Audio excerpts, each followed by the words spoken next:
Assalamualaikum warahmatullahi wabarakatuh. Ashama bagana giyan duftan channel kana. Warera channel kana amma duftan abba muslim channel jo kana me share like subscribe wali agunu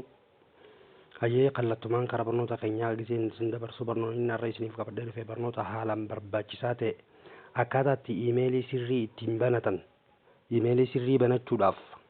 emaili sirri akamitti banana wanjo kanaan isin garasuu deemaa kallattumaan karaa barnootaa seetingii teessan keessanii seentan akkaawuntiis kajoo kana keessanii seentan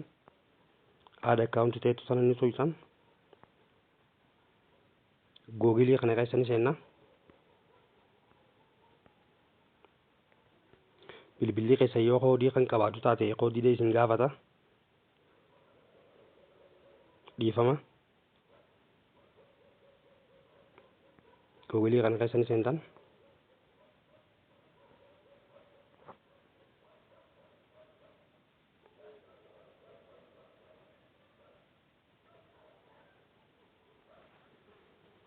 kun kanatti isinii fida kuni ammoo emailii isin duraa badee yoo deebifachuu deemtan emailii isin duraa badee forget email jaa kajalaa kanarratti uyna create account kajoo kana for myself kajoo kanarratti uyna maqaatti barreeffatan ani meemma abdii app jennu isinis maqaatti barreeffatan iddoo dhalootaan nu fida bakka kana jabduun meemma januaarii tanaa godhu meemman ayyee guyyaa 11 godhu bara 2094 godhu bakka tana sirriitti barreessaa irratti ubrii teessan laalaa ubriin teessan 18 ol ta'uu 18 gad ta'uu hin qabdu kun olaal meelii dhiirarra godhanne next jennaani kun akkanatti nu fidaa jechuu as keessaa kan feeten filattan kasadaffaa kun yoo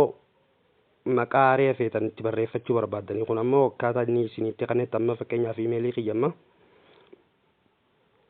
abbaa abdii unolaal akkana fidaa abdii app duwwaa 99@gmail.com kanaa filadhu next goona paaswordii itti godhadhu sinjaa paaswordii jabaa tokko paaswordii waa hundi ol keessa laayitanii meemma fakkeenyaaf anamma moo haa jennu ammaas lakkoofsaan keessa laaqa ayyee ammaas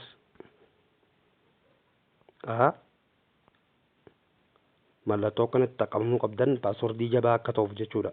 yoon kaan isiniif fudhatu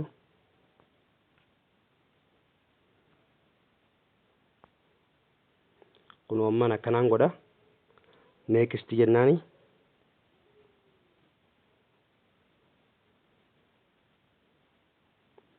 kunoo abdii app naa fidee jira jechuu next jaani kunooti agree tuyna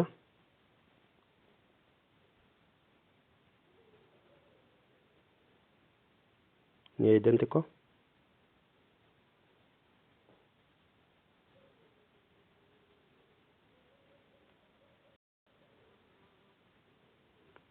nu banamee jira jechuu emailiin gmailii keessaan dheexanii ilaaluu dandeessan obboleeyyiin kiyya share walii godhaa like subscribe haa goonuu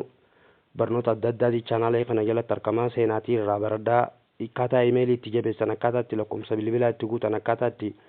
emailii waan adda addaatiin akkas dura dileet hin taane godhan hundaa'u beekumsa adda addaatii jala jira